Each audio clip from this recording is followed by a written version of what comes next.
Hi, this is Phil, and I'm here to tell you all about the Capes and Lunatics Patreon. Get early access to all of our interviews, including the monthly Chichester chats with writer and comic book legend D.G. Chichester, new episodes of classic Capes and Lunatics shows, including The Quantum Zone, This, That, or the Third, and many, many more specials, all completely uncensored. Access starts for $3 a month, full video when you pledge $5 a month. Check out the link in our show notes, or go to patreon.com/CapesandLunatics. Hope to see you there. This is Jeremy Adams, and you're listening to the Capes and Lunatics podcast. In brightest day, in blackest nights, no evil shall escape my sight, but those who worship evil's might. Beware my power. Green Lantern's light. Hello and welcome back to Sector 2814, the Green Lantern podcast. I am Phil. Joining me, as always, Master of the Core. It is. I am Will. Hey, everyone. And this time we are talking Green Lantern Emerald Warriors 1 through 6. That's right, guys, back up the bat. We'll get into some of that pesky aftermath of Blackest Night. Brightest day, man. It's brightest day.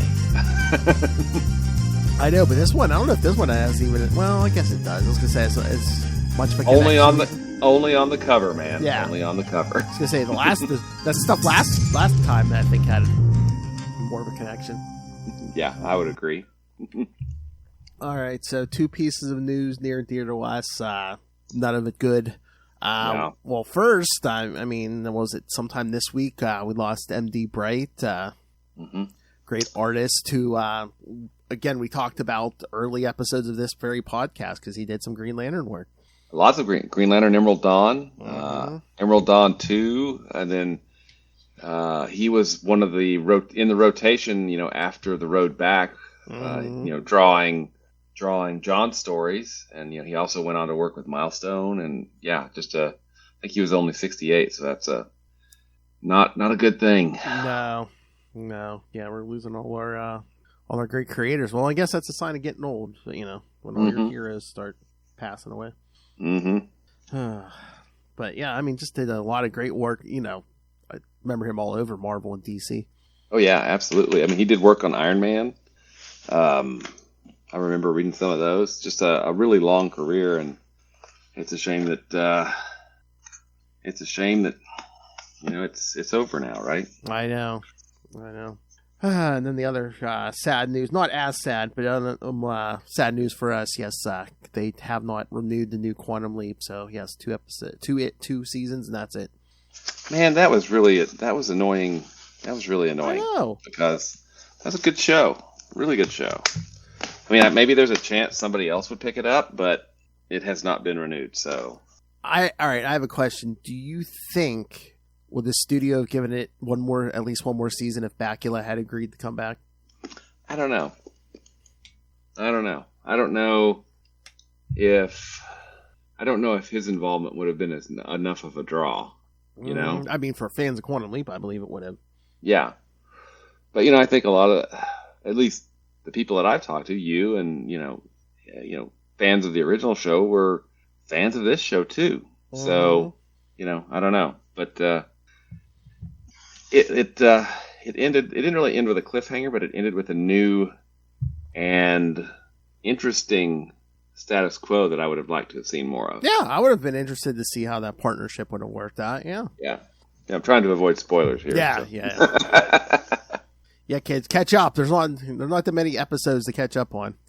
Exactly. I think it was only like 30 some episodes. Yeah. Yeah, like 15 and 13 maybe. Or it was not the first season was a little bit longer than the second season, I think. Yeah.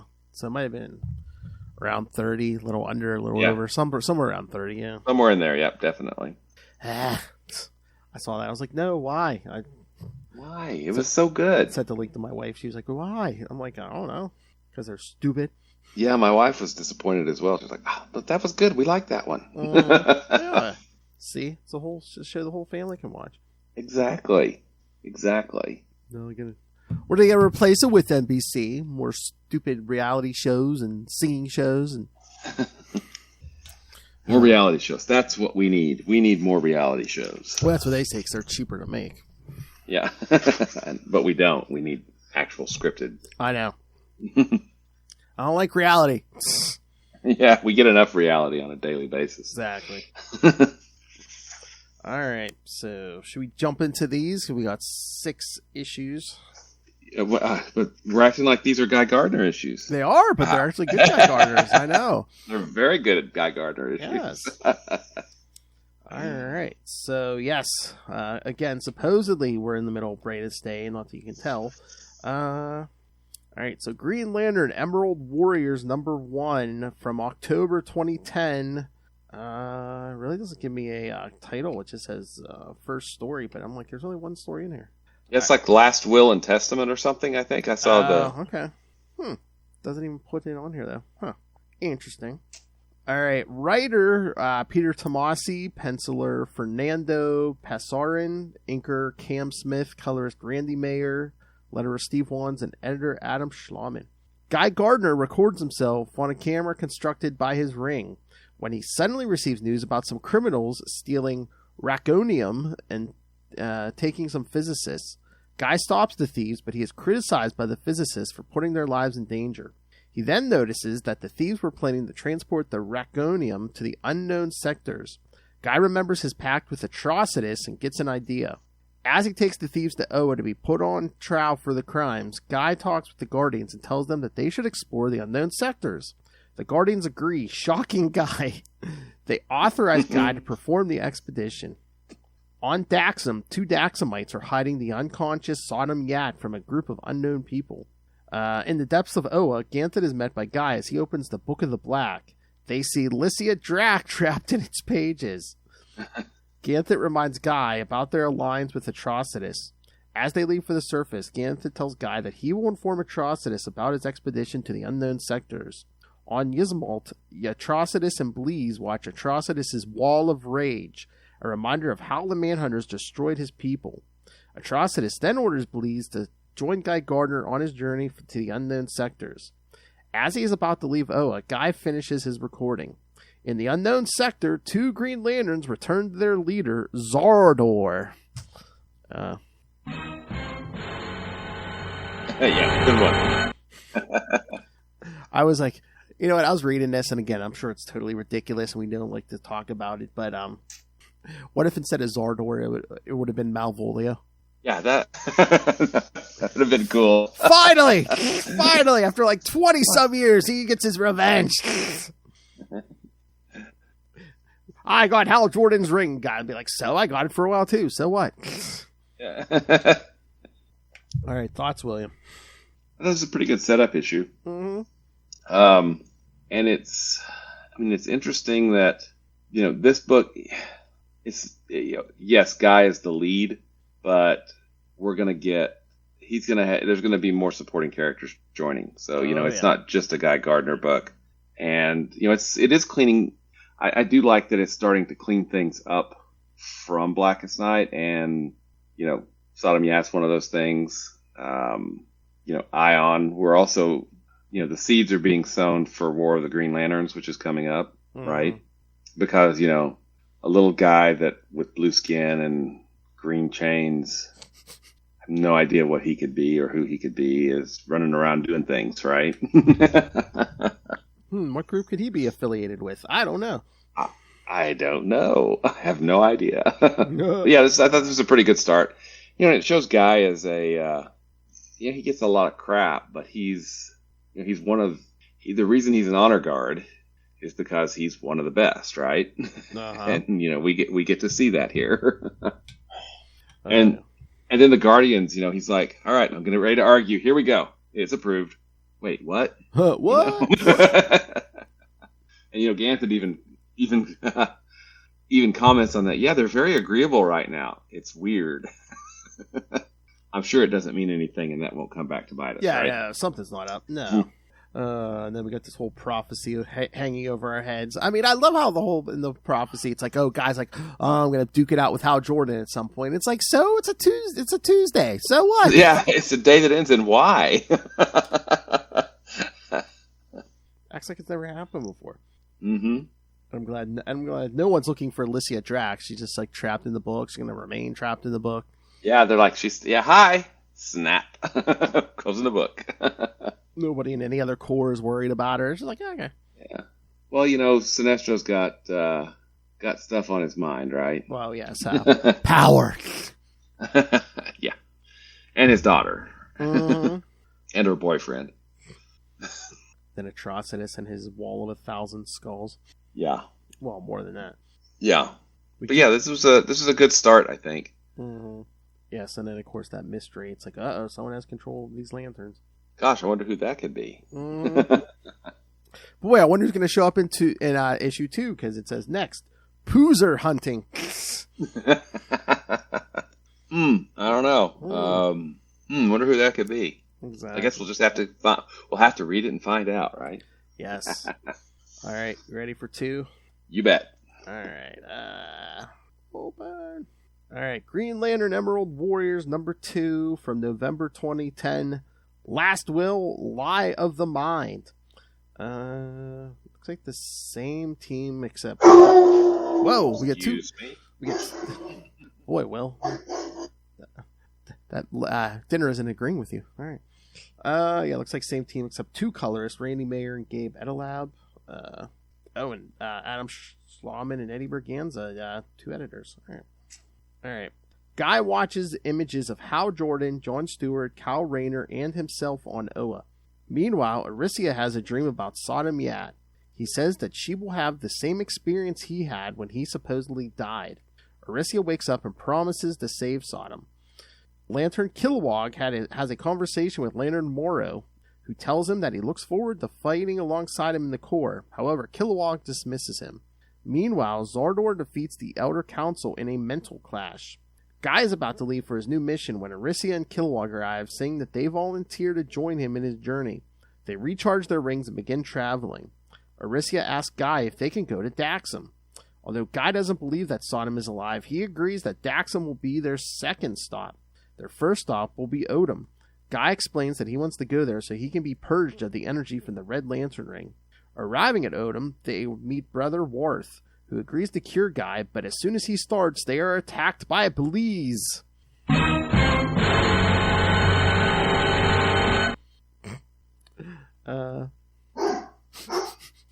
It's like, that's alright.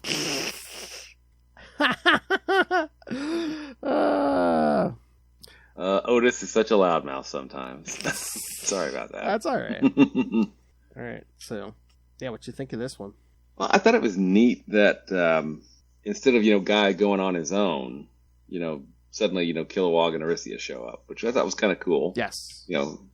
And then Bleez showing up next issue, I think it's really cool what kind of happens to her on Odom. Oh, yeah.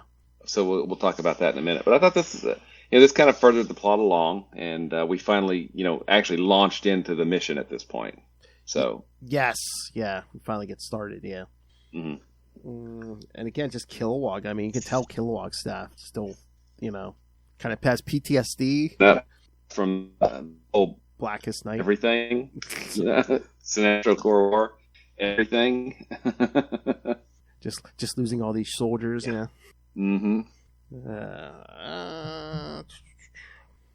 Then we get the big bad doing some stuff. Yeah, he's really mean.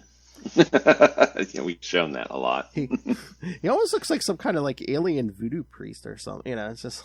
Yeah. He doesn't look like Mongol at all, right? No. And I'm loving the art in this, especially like when they're recharging their rings and stuff. Yeah. Oh, yeah. So yes, get ambushed on Odom. All right. Anything else, or should we jump to the next one? I say let's go jump number 3. All right. Green Lantern Emerald Warriors number 3, December 2010. Last Will, Lie of the Mind. Same team. Guy, Arisia, and Kilowog fight Bleez, but Worth stops them. Guy asks Worth if he can purge Bleez, but Worth replies that he can. He can only purge people that have another ring on their finger. Worth then uses his ring to help Bleez state her reasons for attacking them. She says that Guy will need both green and red light to defeat the powerful force that's gathering at the unknown sector. Meanwhile, on Daxam, Sodom awakes and is greeted by a group of people who worship him for saving Daxam. They also say that Sodom is wanted by his father and the rest of Daxam for his crimes. Meanwhile, Zardor fights in a training ground when a mysterious cloaked figure appears. Zardor explains his plan to the figure. He has gathered several telepaths to manipulate them and many Green Lantern Corps recruits to make them into natural leaders with higher moral and ethical standards, willing to sacrifice their lives for the greater good. The cloaked figure then leaves. On Odom, Guy explains to Arisia and Kilowog that someone has been draining their power rings in small quantities for some unknown reason. Guy also says that they cannot allow the Guardians to know because that would create a scandal. Ward then asks Guy if he wants to be purged of the red energy. Guy declines and Worth accepts his choice, but he says that he will die if he is not purged. Guy, Arisia, Kilowog, and Bleez leave Odom and go to Daxam. Bleez asks Guy if Sodom Yat is the one behind the power drain. Guy replies that if he is the one responsible, then he will have to kill him.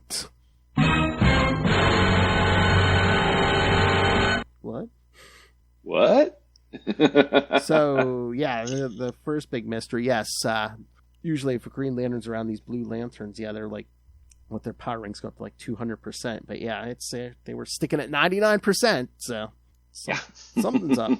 Something is definitely up. Something's draining these rings. Mm-hmm. But I did like the part in this where Brother Warg used the Blue Lantern ring to give Bleez the ability to speak. Yes. Because otherwise she just growls and snarls a lot, right? So having her be a character that you can actually communicate is good, right? Yes, great. Yes, addition. Great for the story. Yeah, I guess it's hard to talk with all that, when you're vomiting up red fire and stuff. Yeah, fiery red blood. Yeah, yeah. But it's an interesting group. I think that has been put together here, right? Because nobody trusts Bleez. No. Guy kind of does, and then you've got Arisia and Kilowog, who are, Arisia's angry because she's trying to find Sodom, and then you've got Kilowog, who's, he's kind of the moral center of this group, right? This is what the core, this is what we stand for. Mm-hmm. Whereas Arisia and Guy are kind of playing a little fast and loose sometimes with what you can do as a Green Lantern, right? Mm-hmm. Yeah. I also think it's funny. Well, how do you think? I mean, Guy's keeping secrets from the other two. It's like I don't know. I think if anyone, you could tell these two. You could tell these two, yeah. Mm-hmm. Exactly. But yeah, it's yes, we're getting more interesting mysteries here. And again, no brightest day in sight. On the cover, Phil. It's on the cover. I know. This is a Brightest Day tie-in. I know it is. It says so on the cover. I mean, could it just be partially Brightest Day's taking largely on place on Earth, and we're not seeing anywhere near Earth in these issues? In fact, we're about as far from Earth as you can get, yeah. At the center of a never-expanding universe, Will? Exactly. Where the center is always shifting? Absolutely. Will's like, don't get me started. All right, so should we get to number 4? You bet. All right. How do I do that? All right. Green Lantern Corps. No, hold on. Lost my place here for a second. Screen jumps over to place. All right. Green Lantern Emerald Warriors number 4. Last Will, No Mercy. January 2011. Looks like same team again. Dero Yat and his soldiers are torturing a Daxamite for Sodom Yat's location. Suddenly, Guy, Arisia, Kilowog, and Bleez appear and defeat them. The Daxamite then takes them to Sodom's secret lair, but him and his disciples are already gone. Guy suggests that they must return to their mission of investigating their power drain, but Arisia states that they should find Sodom. Guy points out that Sodom may have gone rogue, but Arisia punches him, saying that perhaps the red energy is beginning to affect him. Kilowog stops her and says that the power drain is their first priority. Guy, Arisia, Kilowog, and Bleez then leave. Meanwhile, Sodom takes the Daxamites to another planet. There, Sodom says that the Guardians will pay for their crimes, and the Daxamites agree. Guy, Arisia, Kilowog, and Bleez arrive at the unknown sectors. Guy then uses his ring to track down Raccoonium. Suddenly, Bleez feels a great rage out there waiting to be unleashed.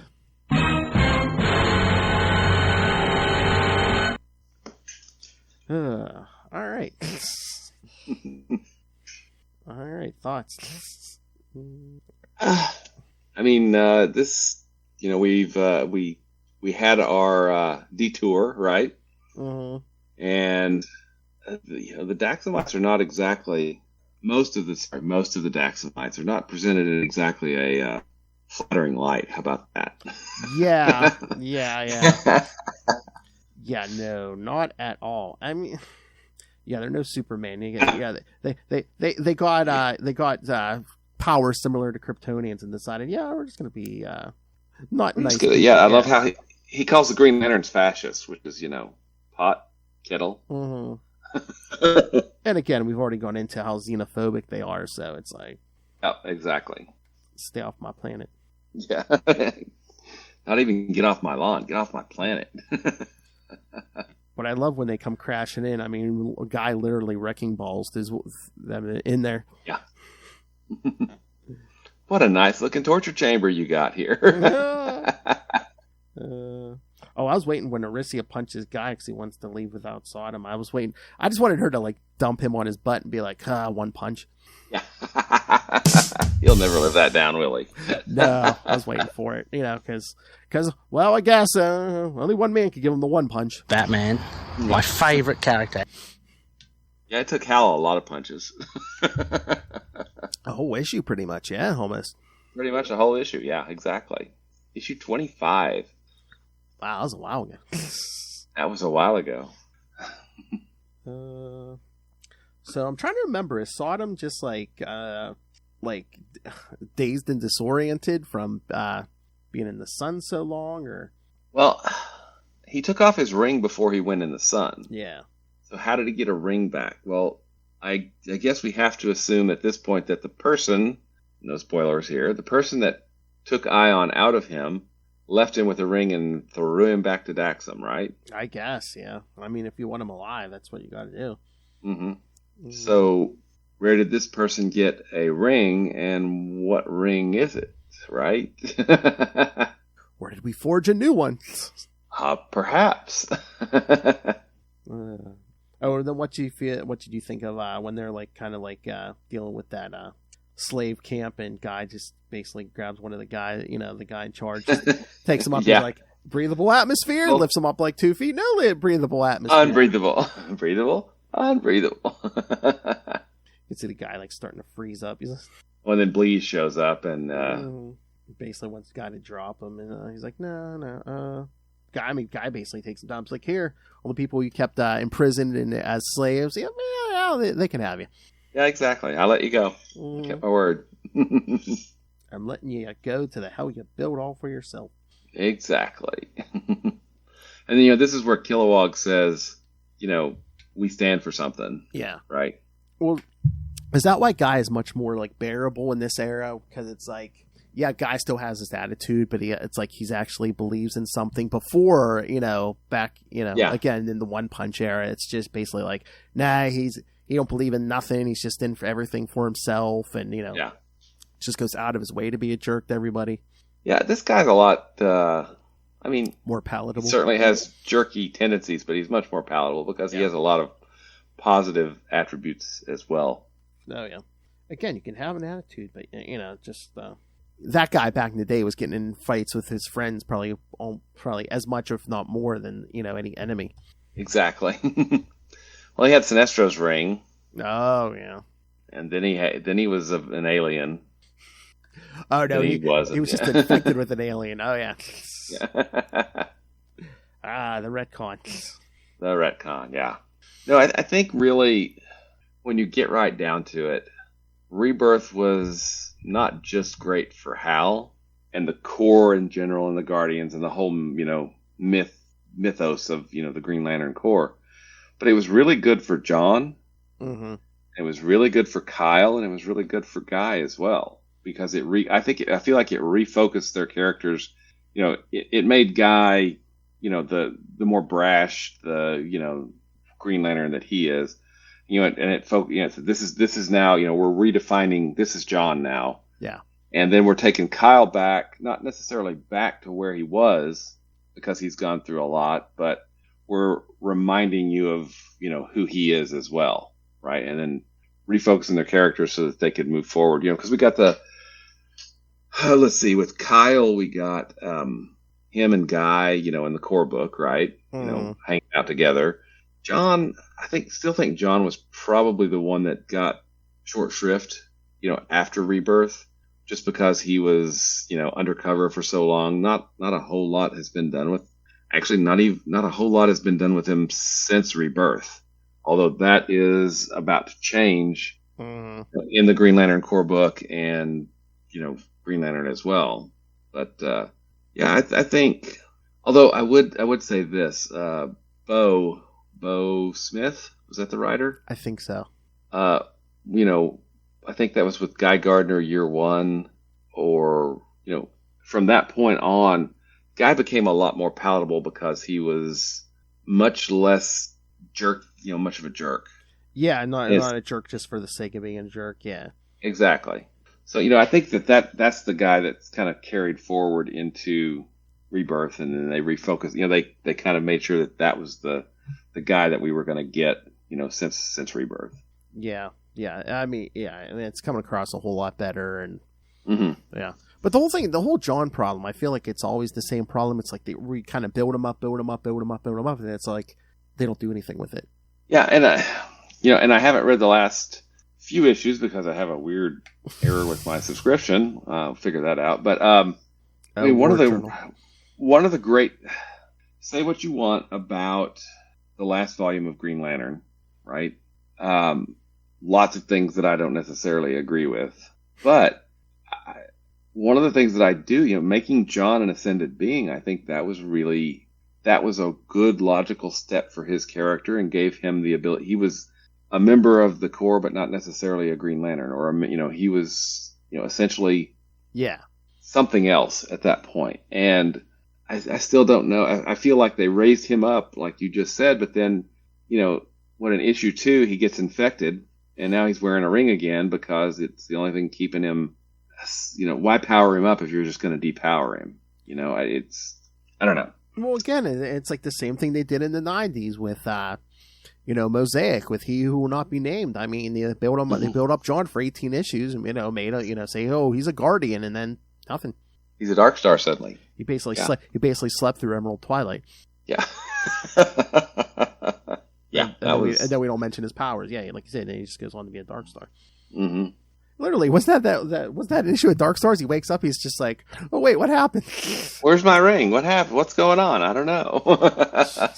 Yeah, that was strange. That was strange. I have to say that was strange. But yeah, I think even leading up to Rebirth, Guy was much more palatable of a character, and then I think Rebirth even kind of made that even better. Yeah, definitely.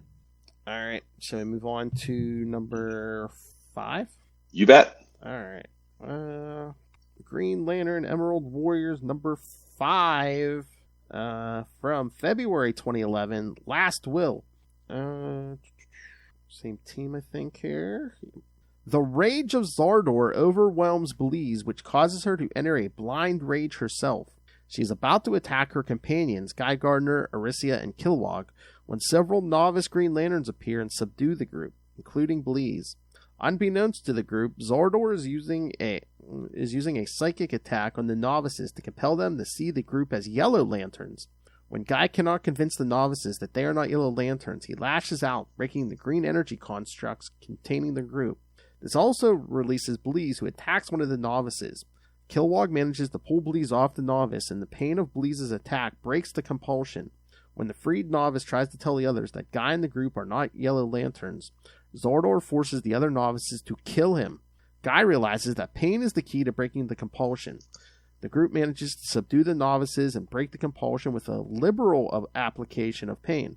However, when the compulsion is broken, Zardor reveals his true power by compelling all the novices to kill themselves. When the rings begin to return to their sectors, Guy manages to stop one and download information from it. He learns the location of the planet Kilowog. Kilowog is devastated by the deaths of the novices and blames himself for not giving them better training. Arisia tells him it is not his fault, but he does not believe it. As they begin to head to Kilowog, they are interrupted when Guy regurgitates a massive amount of blood. The blood takes the form of Atrocitus. Atrocitus demands that Guy honor the bargain that he has made with Ganthet and Guy. The others demand that Guy reveal what is going on. Guy reveals that he had been having visions that forebode a hooded figure collecting the emotional entities and using them to destroy the core.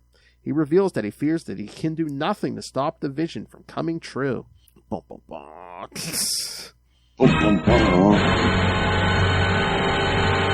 So... And there's a lot of blood in this issue, by the way. Oh, yeah. Yeah.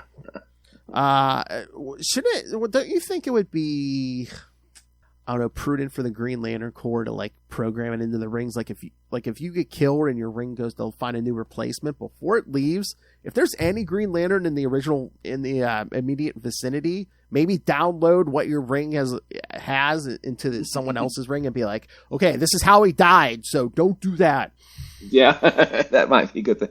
And personally, as a Quasar, we have set a interference field so you can't be taken over telepathically.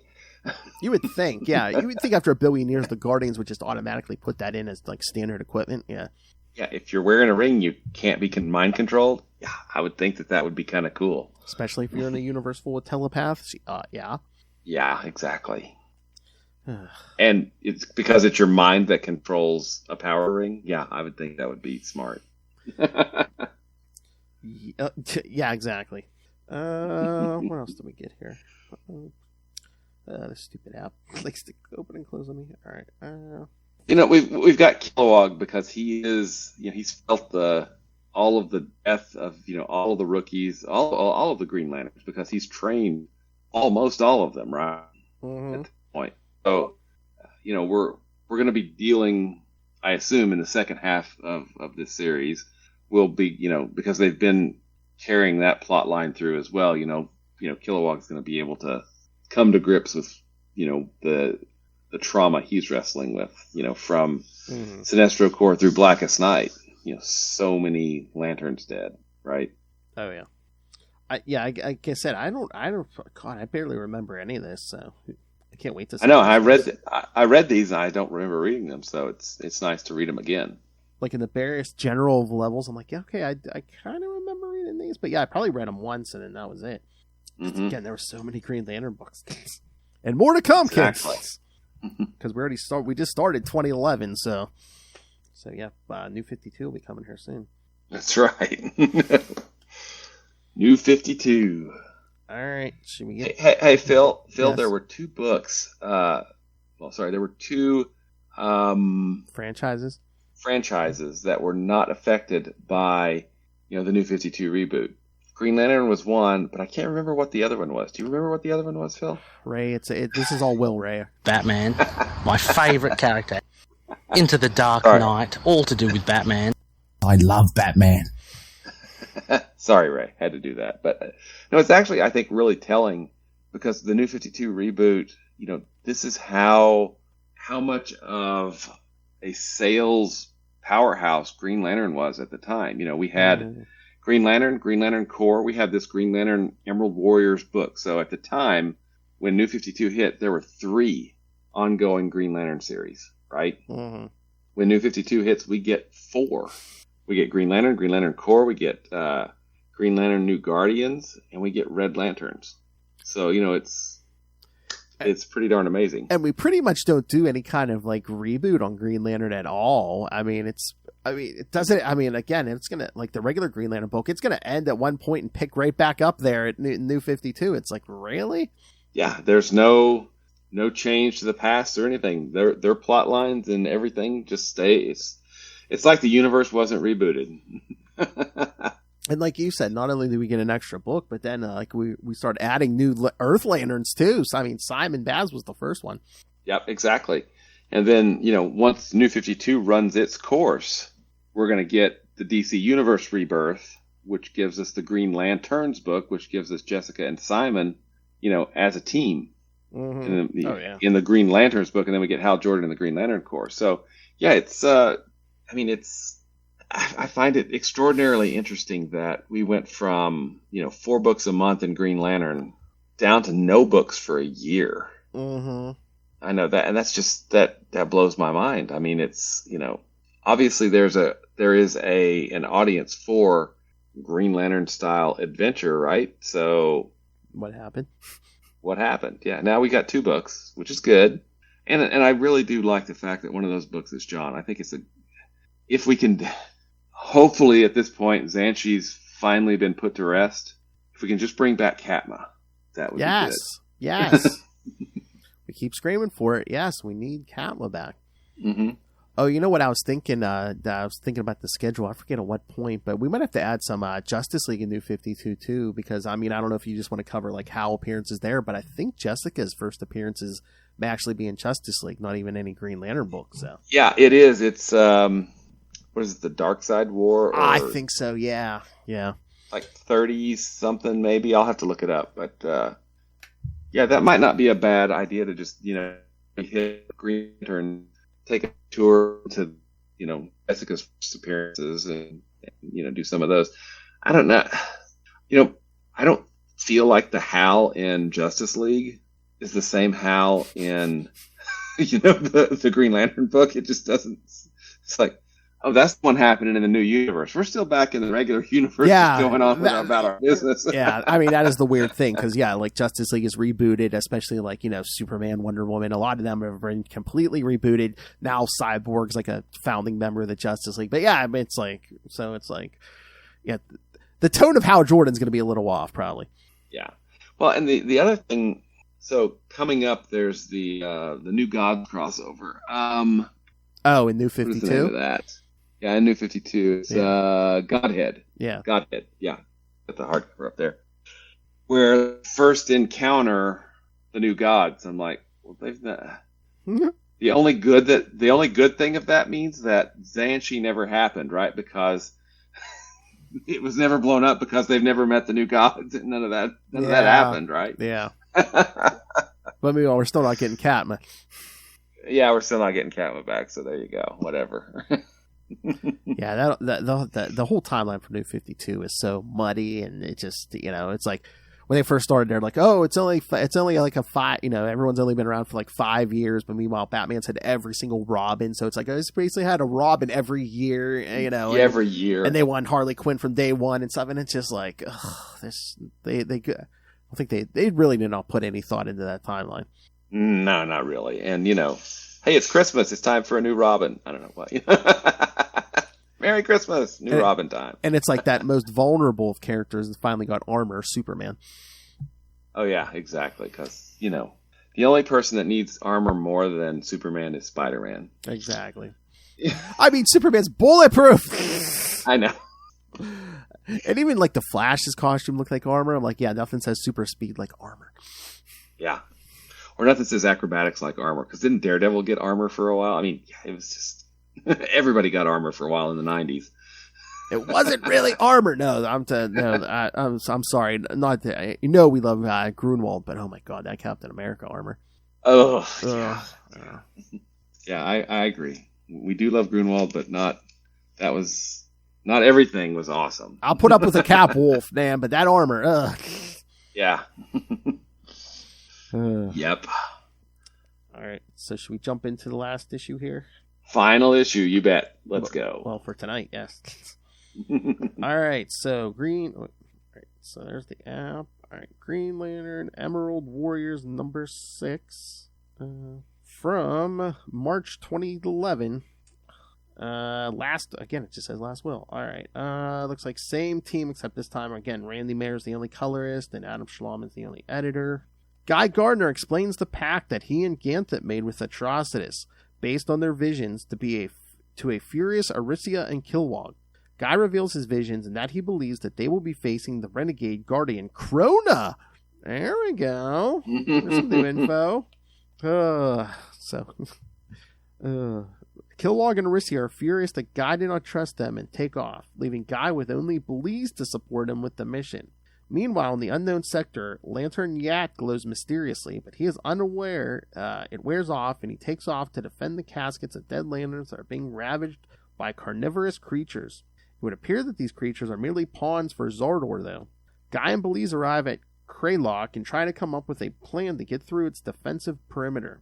Bleez wastes no time and sends off a red arrow construct around the planet to pierce the skulls of the guards. Guy and Bleez reach the planet's surface and discover a concentration of unconscious telepaths floating in the Raconium soup. Zardor spots the intruders and attacks. Zardor gains the upper hand and takes Guy and Bleez down. Luckily, Sodom arrives just in time. Only which side is he on? Alright, so, thoughts. So yeah, this is going to be it's got to kind of be a cliffhanger that we're not going to get back to for a few weeks here, kids. Yeah, I love that splash page. The very first page 1 splash with Kilowog. Oh, yeah. I mean, that's awesome. Is that not awesome? Yeah, it is. It is, Poozer. Yeah. Oh, that. There you go.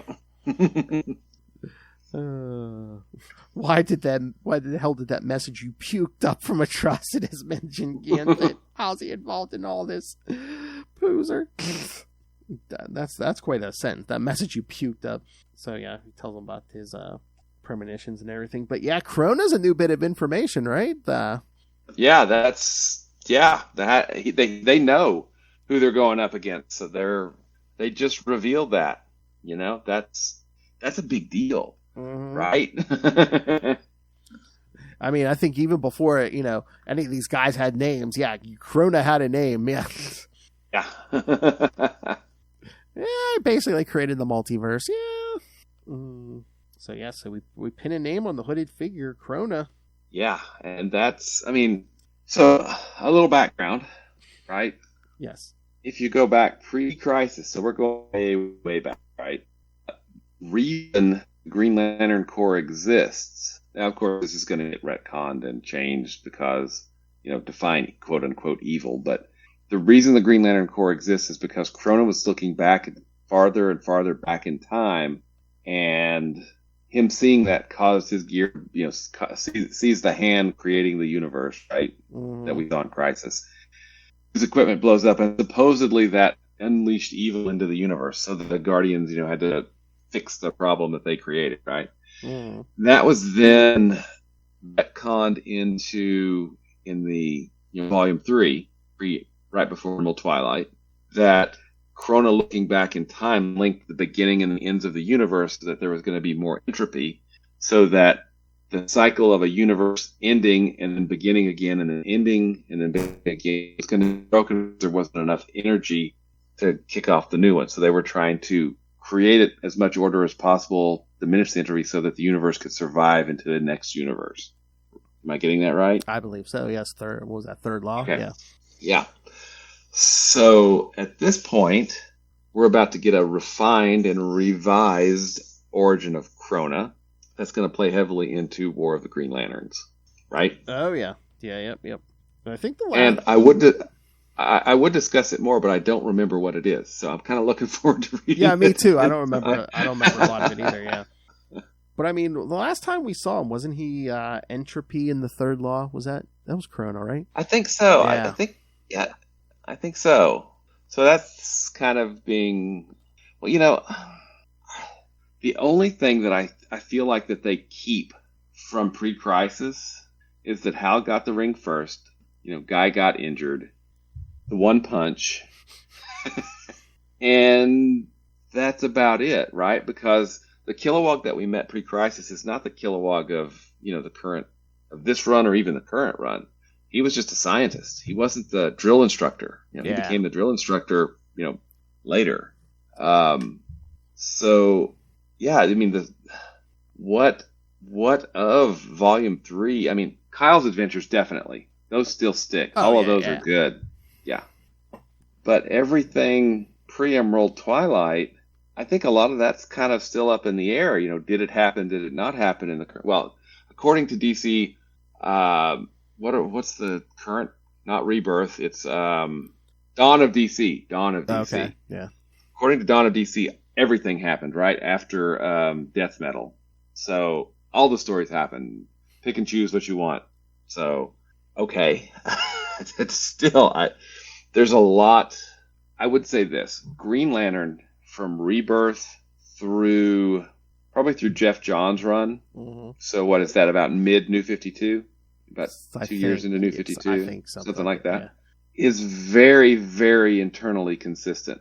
So that, Green Lantern Corps, Green Lantern Emerald Warriors, everything that's going on, Sinestro Corps War, Blackest Night, Brightest Day, all of those things are extraordinarily internally consistent. And of course Jeff Johns is writing a lot of those, but he's not writing all of it. But the continuity, the past, and the retconning of the Guardian, what the Guardians do and all that, it still leads to a really internally consistent kind of overall, I don't want to say universe, but overall franchise, I guess, for Green Lantern. And I think that's what a lot of people really liked about Green Lantern at that time. It was vast, but it was really, really consistent. And you didn't have to think about, the pre-crisis versions of anything or anything like that, because we kept it to just what it was, right? And I think I still really, really think that putting Secret Origin so far into the run kind of helped cement that, because that's as far as we were going back, right? Here's the new version of the Origin, and that's important. There's Rebirth, and go. That's everything. I think that's fascinating that they chose to put Secret Origin 3 years in. What was it, in the 30s, right? Yeah. I don't know.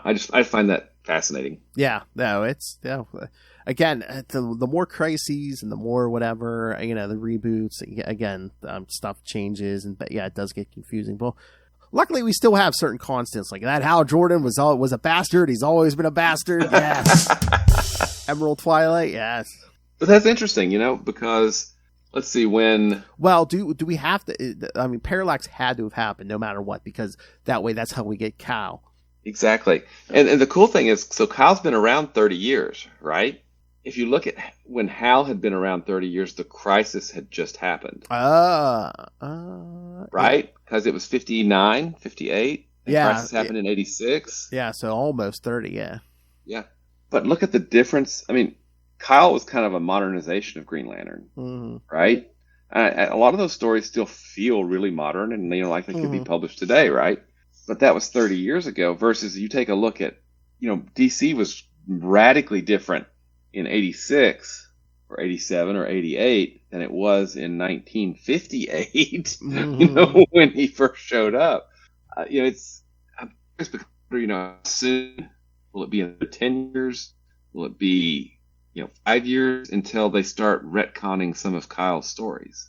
I don't know. I just think that's interesting. They could retcon it, but again, I think a lot of it might just be like modernizing certain things, because I think it's easier. I think it's easier to kind of go with Kyle's stuff because they kept him away from all the cosmic stuff for a while. He was very on Earth for a while. Yeah, absolutely. They're smaller stories, so you don't have to worry about him traveling to the year. What was that, 54 something? I don't even remember. And taking a different name. And whatever. Anyway. Summer of 69, kids. I think ultimately, too, it's so much of Green Lantern up until Crisis. Let me back that up. So much of Green Lantern until Hard Traveling Heroes, right? Mm-hmm. Was really written for children, right? Yeah.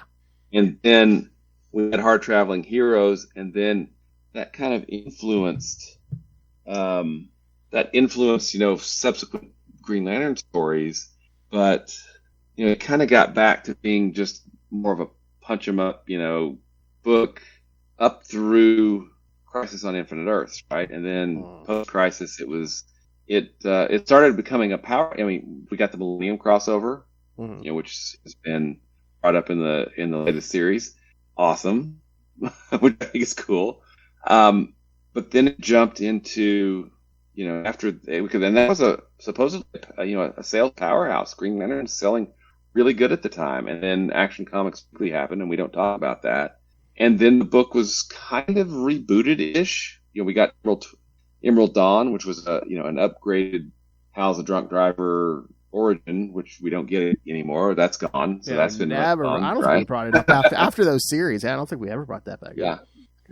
But yeah, it's to have such a distance from now, Kyle's first issue, and that issue being still fairly, it could be published today versus, I think even if you look back to, number 1 of The Road Back, I don't know that, because that was in 90, right? Yeah. That's still kind of modern-ish, but there's still some there's still some things in there that probably wouldn't play well to a modern audience, I would think. Yeah. Would you agree with that? Yeah, maybe. Like I said, there's just some of those with, when it's a lot on Earth, there's just some details of the time you might just have to change or. Mm-hmm. Yeah. So I don't know. It's we totally went way off topic here, but that's all right. I am still just really impressed with the scope and the consistency of what began with Rebirth up through, up to New 52 and then, into New 52 as well. It's just, it's impressive. Mm-hmm. Oh yeah. All right. Anything else? I think that's it. I love that splash page still, though. I know. I love it too. No, looking at the schedule, I thought it was be a little sooner. We're not getting back to Green Lantern Emerald Warriors number 7 until the end of June. Whoa, hang on. Hey, so 6 weeks? Something like that. Well, the next 2 weeks we're going to do just the Brightest Day series. Next week is Brightest Day 2 through 7, and then the week after that is Brightest Day 8 through 12. Then we're going to do that Justice League Justice Society crossover with Alan and Jade and the Starheart and all that. Then we get back to the regular Green Lantern book. Then we get more Brightest Day and an issue of Green Lantern. Then we get to the Green Lantern Corps. Then we get more Brightest Day. Then we get the Green Lantern book. Then we get the Brightest Day again. And then, I guess that must be a part of it.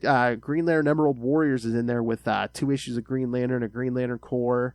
Two issues of Emerald Warriors, 2 Green Lanterns, and a Corps for War of the Green Lanterns. So. Oh, yeah. Man, so that book went right from Brightest Day right into War of the Green Lanterns. Yeah. And again, the whole series only lasted 13 issues or something. So it's it's basically it's basically a series created to cover two events. That's it.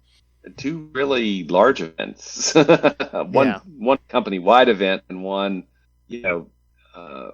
family event with Green Lantern. Well, I think Emerald Warriors was a casualty of, hey, we're rebooting into the New 52. So. Yeah, exactly. Yeah. But kind of a casualty, but probably also greatly influenced, the Red Lantern book getting probably, Green, I would say, because we were starting to see more and more of, in this book, the Red Lantern influence, right? Yeah. All right. Anything else?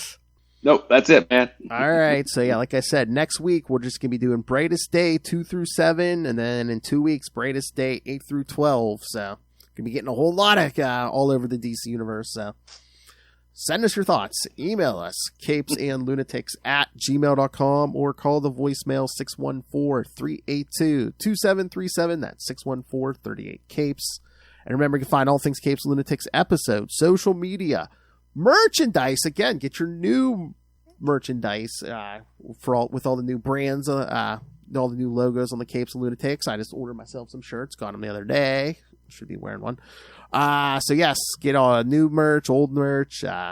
Just rain random money on us through the Cash App link, Lil's favorite, and of course the Patreon, where again, uncensored Lil Hellfire. That's all you need to know. That's worth the price of admission alone.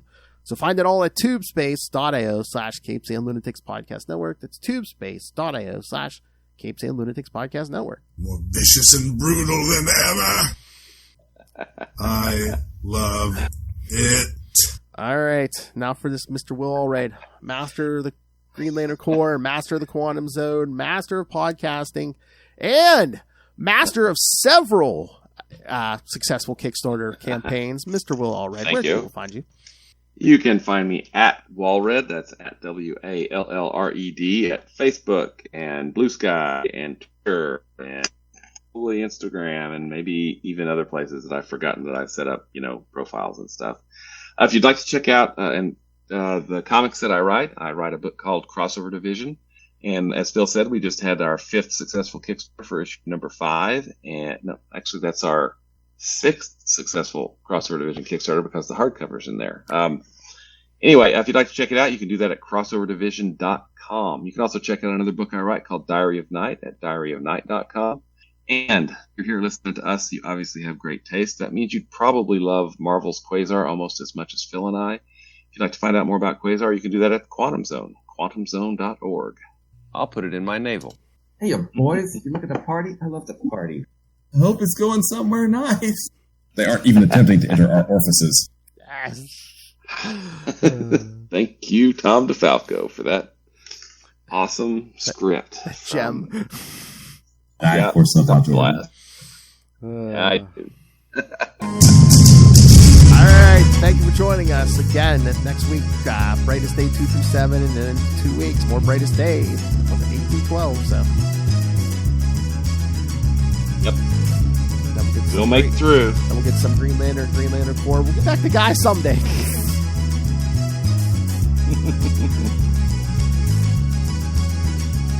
Who knows where this Brightest Day goes?